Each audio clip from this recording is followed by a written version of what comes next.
Good morning students. देखो हमारा chapter था instead of the war drum, ठीक है, जिसका थीम था वॉर एंड पीस। तो मैंने तुम लोगों को पूरा पढ़ा भी दिया और जो इजी इजी क्वेश्चंस थे वो तुमको होमवर्क में भी दे दिया है ना।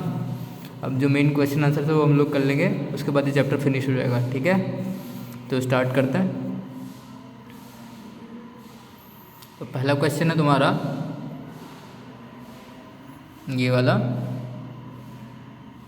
What are Ashoka's edicts and why are they important. तो एडिक्ट्स मतलब जो अशोका ने इकट्ठे किए बनाए थे, इंस्क्रिप्शंस थे। इंस्क्रिप्शन मतलब एक तरह से तुम लोग समझ लो उस टाइम की किताबें, ठीक है। तो उन्होंने जो किताबें या नोटबुक में जो भी लिखा था उनकी, वो इम्पोर्टेंट क्यों है और क्या है वो सब, ठीक है। क्या है और क्यों है, ठीक है, जो अशोका छोड़ के गए थे, ठीक है। तो इसका आंसर मैंने लिखा है, ये रहा।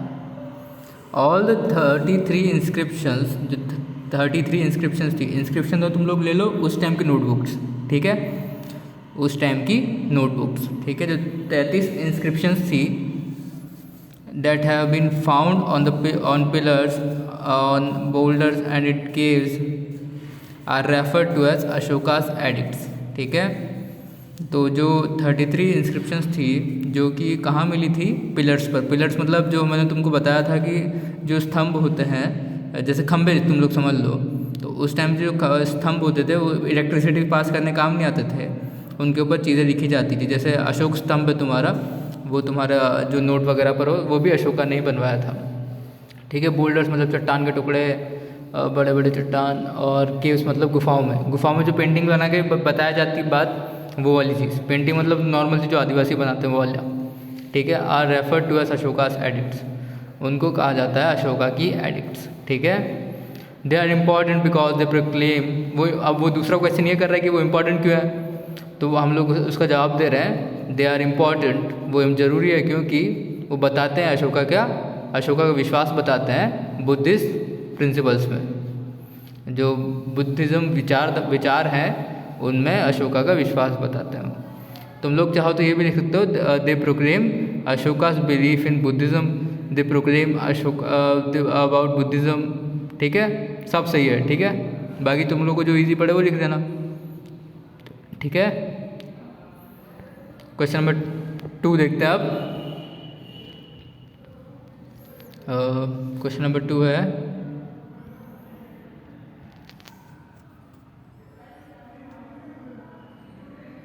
ये रहा क्वेश्चन नंबर 2।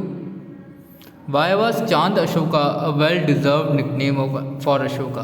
तो चांद अशोका उनको तब बोलते थे जब वो छोटे थे, है ना, तो क्योंकि उन्होंने बहुत सारे राज्य जीते थे, बहुत सारे युद्ध जीते थे। तो क्या क्यों बोलते हैं, उसका आंसर मैंने क्या लिखा है वो देख लेते हैं। ये रहा, ठीक है। चांद Ashoka was a well deserve nickname for Ashoka. देखो आधा आंसर हम लोगों ने क्वेश्चन में से कॉपी कर लिया, चांद अशोका, ये हमारा सब्जेक्ट हो गया। अब हेल्पिंग वर्ब लगानी पड़ेगी आंसर में, है ना। क्वेश्चन में तो हेल्पिंग वर्ब आगे होती है, ये रही, तो हेल्पिंग वर्ब हम लोगों को लगानी पड़ेगी। Why question word, why question में आता है, आंसर में आएगा नहीं, तो वाई को तो हटा ही देंगे, वॉस लगाना है हम लोग को। तो चांद Ashoka was a well deserve nickname for Ashoka because, ठीक है। अब हमारा असली आंसर चालू होता है, ठीक है। तो हमारा असली आंसर है, he was a fierce and fearless warrior, क्योंकि वो एक बहादुर योद्धा था, ठीक है। वॉरियर मतलब योद्धा। वाई वॉज चांद Ashoka was a well deserve nickname for Ashoka. चांद अशोक जो अच्छा खासा निकनेम था अशोका के लिए, क्योंकि वो बहुत ज़्यादा बहादुर योद्धा थे, ठीक है। तो तुम्हारा मेन आंसर जरा सा है, बाकी सब कुछ क्वेश्चन में से दिया हुआ है, ठीक है। अब क्वेश्चन नंबर 3 देखते हैं। Describe the incident that transformed emperor Ashoka. वो घटना बताओ जिसने सम्राट अशोक को बदल के रख दिया था। तो वो कलिंग वाला युद्ध था, कलिंग की लड़ाई थी, जहाँ पे उन्होंने अपने आसपास बहुत सारे लोगों को मरे हुए देखकर उनको लगा कि इन सब की मौत का जिम्मेदार मैं हूँ, इन सबको मैंने मारा है, तो मुझे कुछ करना पड़ेगा। उनका वहाँ पे उनका मन बदल गया, ठीक है। तो वो वही घटना हम लोगों को लिखनी है। तो थर्ड का आंसर मैंने क्या लिखा देखिए, सिंपल सा आंसर लिखा, तुम लोगों को ज़्यादा हार्ड भी नहीं लगेगा। ये रहा, the bloody and horrific war of Kalinga, जो बहुत ज़्यादा डरावनी लड़ाई थी कलिंग की, transform the vengeful emperor Ashoka, जो उसने बदल के रख दिया हमारे बहादुर सम्राट अशोक को, to a stable and peaceful emperor, एक शांति प्रिय राजा के रूप में। किस चीज़ में बदला? एक शांति प्रिय राजा के रूप में। And he became pattern of Buddhism, और वो एक बुद्धिज़्म को फॉलो करने वाले बन गए, कट्टर बुद्धि बौद्ध बन गए वो एक, ठीक है, बुद्धिज़्म को फॉलो करने वाले बन गए। उन्होंने बहुत कुछ किया। बुद्धिज़्म शांति होती, बुद्धिज़्म लड़ाई वगैरह कुछ नहीं है, ठीक है। तो वो उनको फॉलो करने लगे क्योंकि उनको पसंद आया कि शांति चाहिए थी उनको, तो उसी धर्म को वो फॉलो करने लगे, ठीक है। हम आंसर नंबर 4 देखते हैं।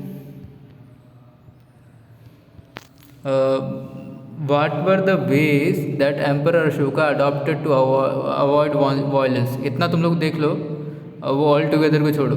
क्या तरीके थे कि जिसकी वजह से एम्परर अशोका ने जो हिंसा थी, वायलेंस मतलब हिंसा, लड़ाई थी, वो उसको कम करने के लिए क्या क्या तरीके अपनाए?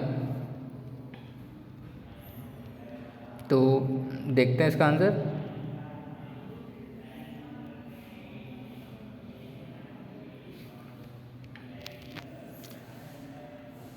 Emperor Ashoka adopted Buddhism, emperor Ashoka ने बुद्धिज़्म अपना लिया।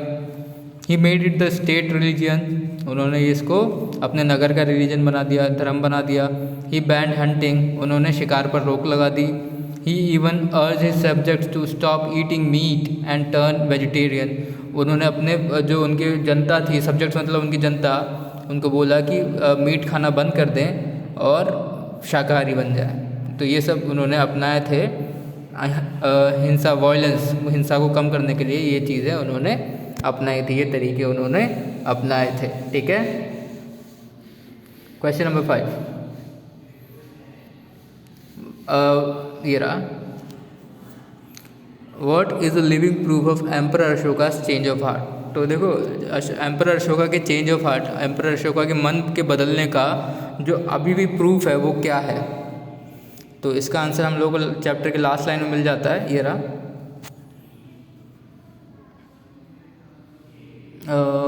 रहा, today almost 70% of Sri Lankans practise Buddhism, practice a branch of Buddhism, and 400 to 500 million people around the world follow Buddhism, a living proof of Emperor Ashoka's change of heart. तो इतना बड़ा ना लिखते हुए हम ज़रा सा लिखेंगे, वो है ये रहा, the number of modern present day Buddhism followers is a living proof of Emperor Ashoka's change of heart, ठीक है।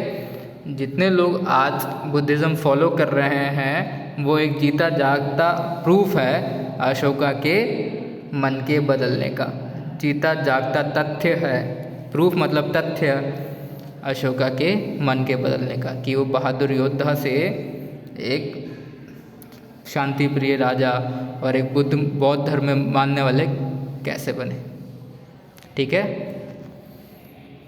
तो ये हमारा चैप्टर फिनिश होता है। अगला जो चैप्टर उसकी रीडिंग लगा लेना, रीडिंग लगाओ तुम्हारी फ़ायदा है यार, ठीक है, उससे तुम लोगों को अच्छे से समझ में आएगा, ठीक है भाई। Thank you.